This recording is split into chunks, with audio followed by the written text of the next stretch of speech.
pessoa que tá lá em casa assistindo a gente agora, que sobrou R$100 ali, todo mês ela só pode 100, de repente, tá?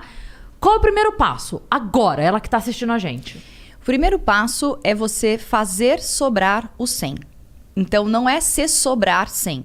É se comprometer a fazer sobrar 100. Como se você separasse um dinheiro para pagar uma conta de luz, de água, a escola do seu filho e mais o 100 da sua aplicação financeira. Porque se você esperar sobrar, não sobra. É isso? Se na sua conta sobra, na minha não sobra, se eu esperar sobrar. Vivendo E olha, aqui não. Vamos falar a real. Se a gente deixar dinheiro na mão, é vendaval mesmo. Eu sou uma pessoa gastona, eu gosto de consumir, mas hoje é muito diferente a minha relação com o dinheiro. Então, mesmo hoje, se deixar na conta, não sobra, tá?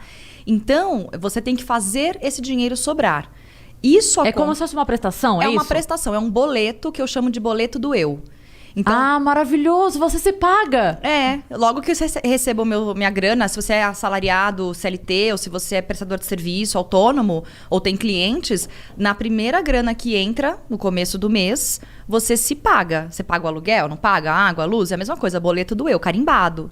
Aquele dinheiro tem que estar reservado. Se no final do mês ainda sobrar um pouco mais, melhor ainda, você investe essa outra parte também. Você sabe que eu conheci um cara uma vez que era investidor e tal, e ele, enfim, já tinha mais idade, mas ele falava assim que quando ele começou, ele guardava 10%, que era tipo uma, né? Isso. E ele falava assim, que a meta dele era guardar 90%, e que ele já estava em 40 e pouco, que aos pouquinhos ele ia subindo o quanto guardava, mas ele falava assim, a minha meta um dia é só gastar 10% do que eu ganho e conseguir inverter essa balança. É possível? Isso é completamente possível. Inclusive, é possível você ter um retorno de 100% e não precisar mais trabalhar vivendo somente de rendimentos. Isso se chama liberdade financeira.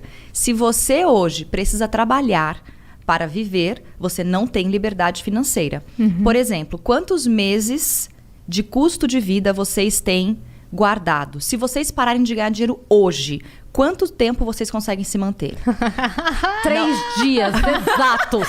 2 minutos. Se eu acabei de morrer. Se eu for pra casa da minha mãe, uns 10. Tá, não tem casa de mãe. Não tem casa de mãe, não tem. Não tem. Tô contando aqui esperando eu morrer. Tá, vai demorar pra você morrer, porque tu é novinha. Então você acha que esse seria o segundo... Você falou que o primeiro passo é fazer sobrar o 100.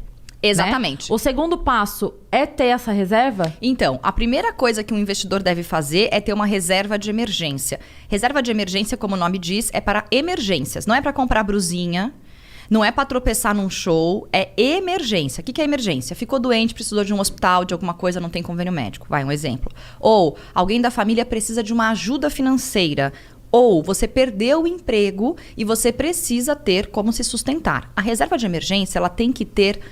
os especialistas, né, os analistas, os educadores financeiros indicam 6 meses do custo de vida. Não é o seu salário, é 6 meses do que você gasta por mês. Exatamente, das suas contas todas, tá? Então se você soma lá seus gastos, a pessoa coloca, sei lá. Deu R$1.000 por mês. Tá bom. Então você teria que ter uma segurança de R$6.000 numa reserva de emergência. Esse é o primeiro passo, guardar esse dinheiro. Numa reserva de emergência. Isso vale pra qualquer pessoa? Tipo CLT ou empregado? Se você for CLT, uns 6 meses é legal, a não ser que você seja uma pessoa muito aflita, angustiada, medrosa, você pode deixar um pouco mais. Tá. Pra quem é autônomo, freela, quem não tem um contrato assinado com o cliente, que sabe que vai cair, é legal ter pelo menos 12 meses. Porque, gente, quem passou pela pandemia no ano passado, e todos nós passamos, sentiu o baque de uma crise, de não ter uma reserva. Então, quem tinha reserva financeira ficou muito mais tranquilo do que quem não tinha. Não foi gostoso, não foi confortável, foi difícil, foi punk. Mas, por exemplo, às vezes você não precisa nem perder o emprego. Você só teve o salário reduzido. Que só já é uma palavra bem ruim de usar, né, gente? Você as contas não reduziram. Exatamente. Você conseguiu até prolongar algumas contas, alguns financiamentos foram postergados, aluguel, foi bom. Alguma coisa aluguel, assim. Diminuir e tal. Mas a verdade é, mesmo que tenha redução de salário, por exemplo, durante um período específico, você tem 6 meses completos. E aí, claro que numa situação de crise, você aperta os cintos um pouquinho mais, sempre tem gordurinha para tirar e facilita. Mas, se você não tem a reserva de emergência, você vai apelar para quem? Parente, que você tem que contar com a boa vontade também do povo querer te emprestar dinheiro, se é que vão ter.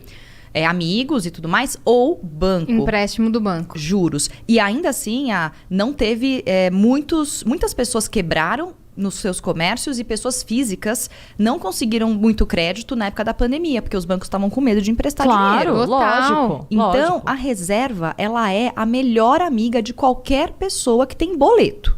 Se você não tem boleto, aí, sei lá, você vive... Não tem o... Paris Hilton. Sei lá. Pronto. Você não tem... mas a Paris Hilton tem um agente financeiro cuidando da fortuna dela. Você pode ter certeza disso. Claro. Mas é qualquer pessoa que pode fazer essa reserva, que consegue hoje fazer essa reserva? A diferença é o tempo que vai levar para você construir a reserva de emergência. Tem muita gente que quer pular essa etapa, porque a reserva de emergência ela é um dinheiro que fica numa conta, numa aplicação financeira que não é a poupança, tá? Qual que é? É um investimento de liquidez diária que renda a taxa básica de juros, que é a Selic. Hoje está em 2%.